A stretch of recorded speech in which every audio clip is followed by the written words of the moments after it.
Salut à tous, vidéo consacrée au sujet du cosmos. Qu'est-ce que le cosmos? Le cosmos, c'est notre environnement spatial, tout simplement, sauf que il faut l'appeler cosmos et non pas univers, parce que l'univers est un concept flou. On parle maintenant d'ailleurs de multivers. L'univers, c'est un concept qui regroupe un ensemble assez indéterminé. Alors que le cosmos, on sait exactement ce que c'est notre environnement spatial direct. Immense mais direct. Le cosmos est constitué d'étoiles, donc semblables à notre Soleil, autour desquelles gravitent des planètes plus ou moins semblables aux planètes qui gravitent autour de notre Soleil. Ce qu'il faut savoir, c'est que ces étoiles sont regroupées en galaxies. La nôtre de galaxie s'appelle la Voie lactée. Elle comporte quelques milliards d'étoiles. Mais il y a dans le cosmos quelques milliards de galaxies. Ça nous fait donc des milliards d'étoiles, multipliées par le nombre de planètes. Ça donne beaucoup de planètes. Alors la première réflexion que je voudrais faire, c'est que voyager sur Mars, c'est vraiment de la rigolade en termes d'échelle du cosmos.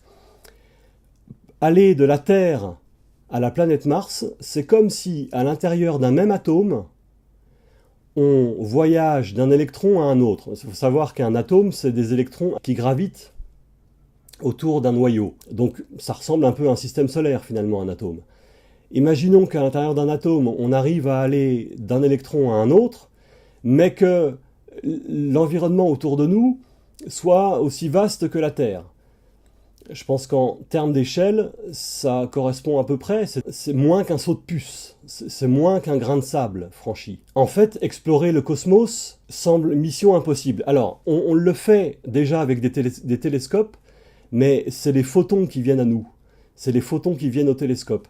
Explorer le cosmos dans le sens se déplacer dans l'espace, ça semble quasiment impossible, même dans un scénario de science-fiction, parce que même si on était capable de voyager à la vitesse de la lumière, ce qui est loin, très loin d'être le cas, il nous faudrait toujours des milliards et des milliards d'années pour parcourir le cosmos.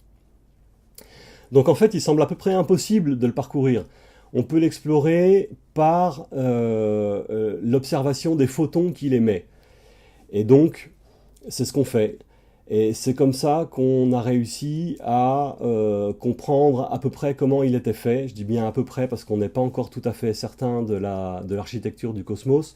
Il y a notamment cette matière noire qui est massive, mais dont on ne connaît pas la nature, dont on sait seulement qu'elle existe. On n'en connaît pas la nature parce qu'elle absorbe les photons plutôt que les émettre, mais dont on sait qu'elle existe parce que si elle n'existait pas, tout ça ne pourrait pas tenir ensemble. La question qui se pose pour le cosmos, c'est la question de savoir si la vie a pu apparaître ailleurs. Eh bien, très certainement. Considérons que pour une planète donnée dans le cosmos, il y ait une chance sur 1 milliard pour qu'elle abrite la vie. Eh bien, comme il y en a des milliards de milliards de ces planètes, ça doit donner statistiquement des milliards de planètes disposées dans le cosmos, aléatoirement, qui comportent la vie. La mauvaise nouvelle, c'est qu'on ne va pas pouvoir aller les explorer pour les raisons que j'indiquais juste à l'instant. Et donc on est condamné à imaginer en la matière. Alors imaginons, ne nous en privons pas.